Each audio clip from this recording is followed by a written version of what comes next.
All right, so this is AI5QK. I'm going to show the this little alpha project I've been working on for the Elecraft K4. So I wanted to have a mobile app so I could use my K4 when I'm just kind of out and about and just log in to check things real quick. Just play around, nothing too intense. So I went ahead and created one in Swift UI, UI kit, and then I used the Opus codecs from the GitHub. So there's a GitHub with some Opus codecs that are essentially uh, they're they're the original Opus codecs, but they're wrapped in Swift, so I can use them in the Swift programming language. So anyway, here's what it looks like. Let me go here. So this is actually my physical iPhone 16 Pro. So we'll go here, open it up, get the connection interface. You got your, still building it out, modes, got some tools and settings. All right, this is my local K4. Go ahead and hit connect, which should be relatively quick. There you go. So we have Opus codec for encoding and decoding. I do have the sub receiver integrated. I also have it utilizing the ready command to populate the current state of any of the buttons. So when you go to the K4, what I'm doing is parsing out everything, right? So you can get a quick rundown of what's running as far as software and hardware on the K4. The filters work, right? We can scroll through all the different filters. Upper sideband, lower sideband works. Some buttons aren't connected yet, like Box. And then I do have some other buttons that since this is on my Mac, it's not gonna let me scroll over. But I do have full pan adapter, and as you can see, the filter does work, right? So, and these guys provide haptic feedback. So if you're using your finger to scroll through here, you're gonna feel every little dit or every little marker. I can zoom in and zoom out, pan adapter. So let me show you that. So let's go ahead and go inbound.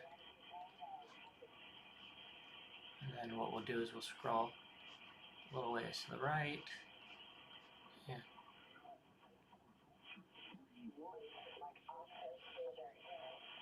There you go. It's a little bit touchy. I gotta figure that out. But I'll probably resize these things, make it more appealing. You got your noise reduction. Press and hold, and it'll bring up the choices for noise reduction. Same thing for the step size, right? For the scrolling step size. And then I wish it would let me scroll through here, but it doesn't. Let me see if it'll let me do it for my physical iPhone. Oh, no, it didn't. So let's scroll over on my physical iPhone and reconnect it and see if the buttons are showing there.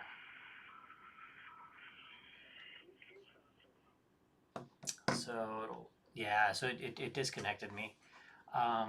But what we'll do is go ahead and hit tap to reconnect. There we go. So log back in here one more time. Oh, and we could just go in and edit, by the way. So that's what the interface looks like. Let's see, connect one more time. There we go. Yeah, it's not gonna let me. Yeah, it's not letting me scroll, but that's fine. It does work on the physical device. It's just that I'm doing Apple's iPhone mirroring in here. So yeah, we got all the different modes that I'm still sort of playing around with. If we bounce over to CW, right, and then what we'll do is we'll just move to the CW portion of the band. So we're actually doing this demo live. I've never never done this before. So we'll go ahead and hit set. There we go. Drops us into the CW portion. And then if I go here, we can go ahead and change the step size, which I've been having some Swift UI issues with, but I need to figure that out as well.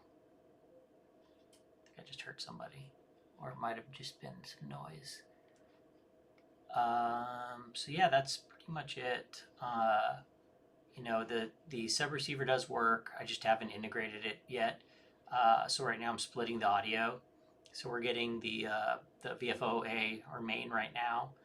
If you turn sub on, what'll happen is, or what should happen, see, it's kind of, this is the weird this weird sharing that I'm using in here. But what would happen is when you kick that on the physical iPhone, you get obviously your subreceiver. But we don't know what frequency it's on or anything like that because I haven't built in the frequency display for the subreceiver. But it does work. It's fully functional. Minimize that, and then regain our space here.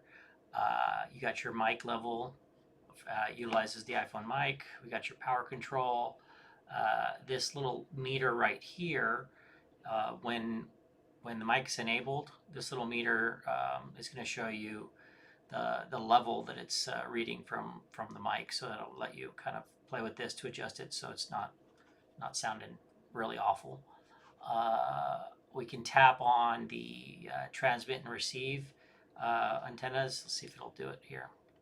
Yeah, so we can roll through our antennas. So I have a loop on my RX, and I have obviously the transmit antenna there. There's also another, you can't really see it, but there's your attenuation, noise blanker with so any variation, and then our peak filters.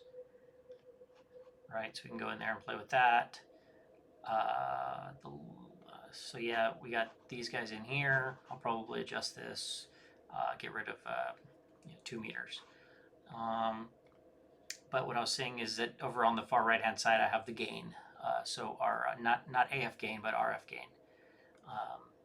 So I'll probably do that, and then I'm gonna resize this guy a little bit so that way I can maybe put the VFOB or subreceiver down in here, maybe do something with the meters. But anyway, this is just little side projects to see how quickly I could do it utilizing my local large language models with a variety of agents that I've created with specialty tasks to do different things. So all in all, to get this up and running, it took me, I want to say, I don't know, about 20 hours worth of time. About 5 of it was getting my local environment set up. The remaining was, well, I don't want to say the remaining, but about so 20 hours, maybe 4 to 5 setting the environment, like 13 programming and getting the decoding and everything set up, and then the remainder was fighting with Apple and Xcode and certificates and provisioning profiles and all that jazz. So I'm probably not going to release this. Just wanted to show it can be done. And then I'm going to see if I can convince Marcus, who is well known for his app creation, that can probably make one that's much better than this. See if I can get him to do it, because I just made this again to see if I could do it, and I wanted something right now. So anyway, that's all I got for you guys. AI5QK. Thanks for watching.